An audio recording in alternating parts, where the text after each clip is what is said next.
አሁን ደግሞ እንደማየው ቢያንስ 90% አንቺ ላይ ተቃውሞ ነው እያሰማ ያለው እና ለዚያም ነው ዛሬ የተገናኘ ነው። ይባል ለምንድን ነው? አሁን ለምሳሌ ክርስቶስ በምድር ላይ በነበረበት ጊዜ ብዙ ተቃዋሚና ብዙ ተቺ ነበረው። ግን ስሜን ደግሞ ማጥራት ፈልጋለሁ ቢካዝ በጣም የሚወዱኝ ሰዎች አሉ፣ የሚከታተሉኝ ሰዎች አሉና ያ ምንም እና እኔ ምንም ተልእኮ የለኝም። ድጋሚ ግብረ ሰዶምን እቃወማለሁ። ያ በድጋሚ አጥፍቻለሁ፣ አልዋሽም።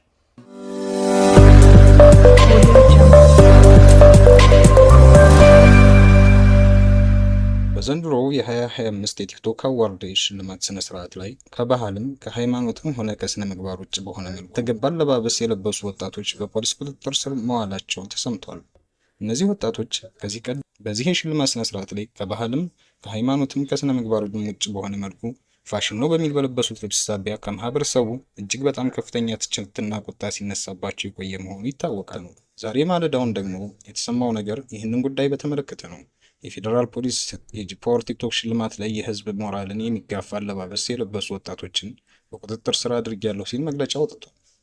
ሰላም የተወደዳችሁና የተከበራችሁ የቻናላችን ቤተሰቦች እንዴት አላችሁ?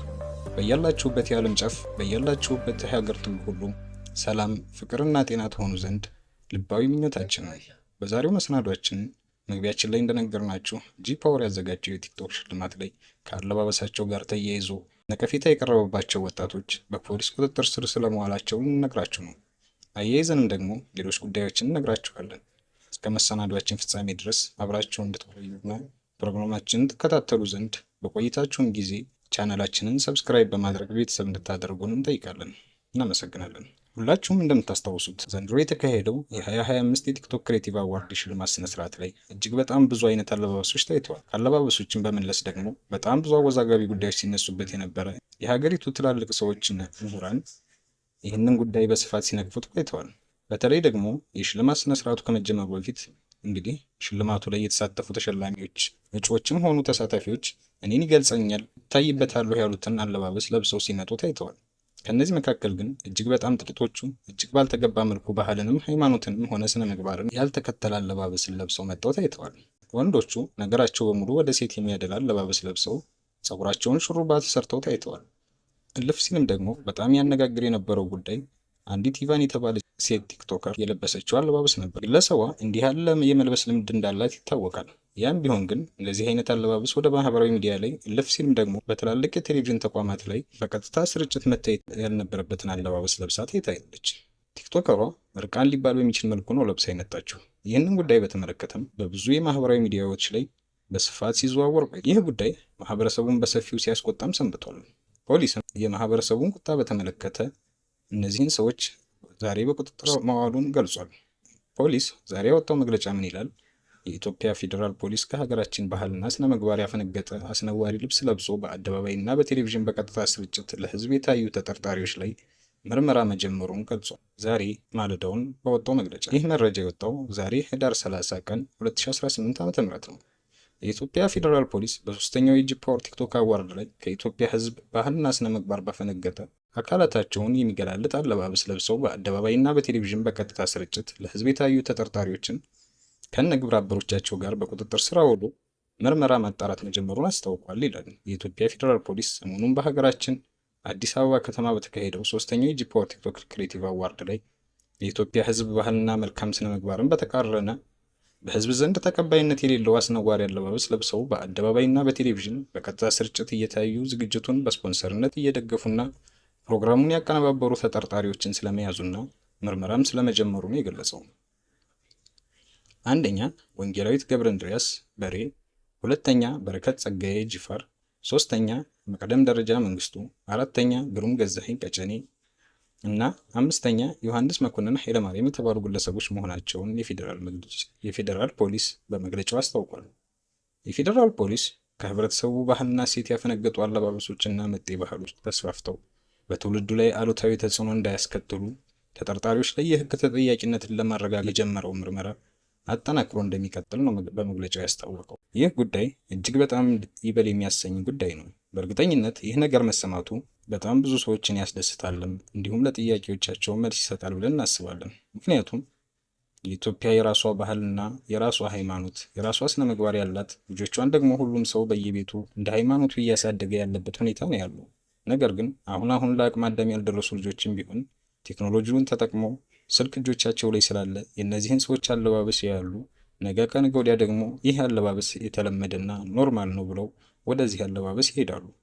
ከአለባበሱ ጀርባ ይህንን አለባበስ ማን ፈጠረው፣ ምን ታስበው ነው፣ ምን ታቅዶ ነው የሚለውን ነገር ላያውቁት ይችላሉ። ጉዳዩ ድብቅ አጀንዳ አለው የሚሉም በጣም ብዙዎች ናቸው። ይህን ቅሬታ በተመለከተ ማህበረሰቡ በጣም ብዙ ቅሬታዎችን ሲያቀርብ በወቅቱ በተለይም ደግሞ በረከት ጸጋዬ ወይንም ደግሞ ጃኒ ይህ ነገር ማህበረሰቡን ያስቆጣል አልመሰለኝም ነበር። እንደዛ ከሆነ ግን ይቅርታ ጠይቃለሁ በማለት መግለጫ ወጥቷል። ስላለባበሱም በዚህ መልኩ አብራርቶ ነበር። ናችሁ የ2025 የቲክቶክ አዋርድ አለባበሴ በጣም ብዙ አነጋግሮ ነበር። ጥርት ያለ ነገር መናገር ፈልጋለሁ። በዚህ አጋጣሚ ወደ ሌላ ነገር ተወስዷል። እኔን የምታውቁኝ ሰዎች ዳንሰኛ ነኝ። ከ11 ዓመት ጀምሮ ዳንሰኛ ነበርኩ። ማይክል ጃክሰንን እያየሁ አደግኩት። እነ ክሪስ ብራውን በቃ ብዙ ዳንሰኞችን እያየሁ አደግኩ። ከ2 ዓመት በፊት ቲክቶክ ላይ ፒን አረገዋለሁ። አሁን የፕሮፋይል ላይ ስገቡ ቀጥታ የመጀመሪያ ቪዲዮ ፒን አረግላችኋለሁ።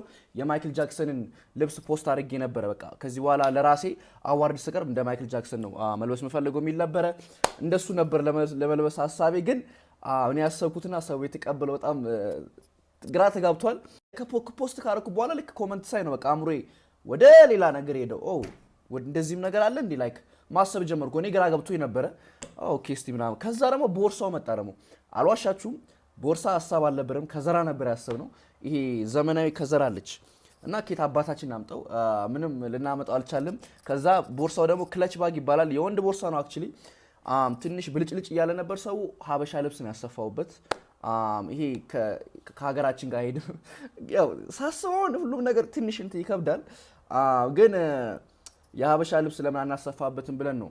ምንም የሀገር ነገር አይመጣውም ብለን የሀበሻ ልብስ ያሰፋንበት እሱን ነው። ክለች ባግ ይባላል። ወንዶች የሚያደርጉ ቦርሳ ነው። ግን እስማማለሁ እዚህ ሀገር አይደረግም። ለአዋርድም ማድረግ አልነበረብኝም፣ ተቀብያለሁ። ግን ያው ከዘራ ባገኝ ደግሞ ሞር የበለጠ ብታዩት ደስ ይለኝ ነበር። በፋሽን መንገድ ብቻ ነው እኔ ያሰብኩት።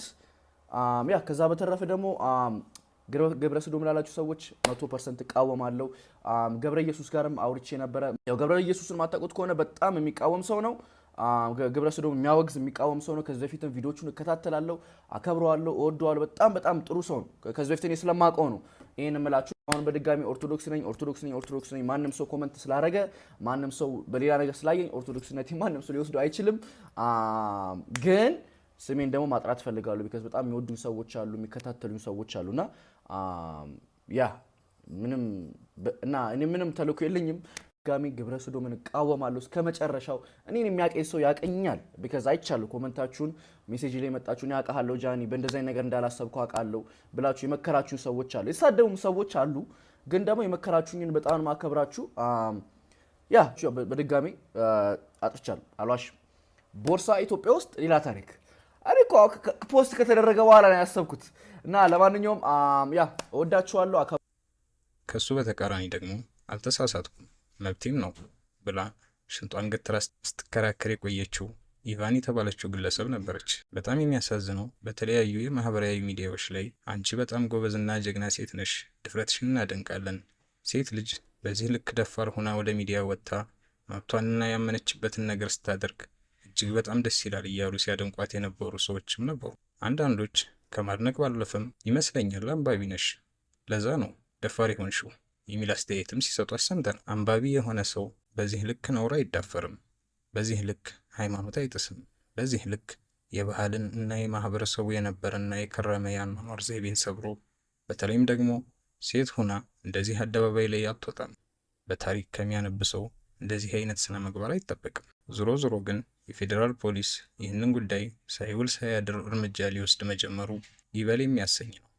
ምክንያቱም ይህኛው ነገር ዛሬ ዝም ከተባለ የሚቀጥለው 4ኛው የቲክቶክ አዋርድ ላይ ከዚህ በተሻለ በባሰ መልኩ እጅግ በጣም እርቃን የሆኑ አለባበሶችን ልናይ እንደምንችል እርግጠኞች ነን። ነገርየው እንዲህ በእንቁላሉ ጊዜ በቀጣሽኝ እንዳለው ሰውየው ማለት ነው።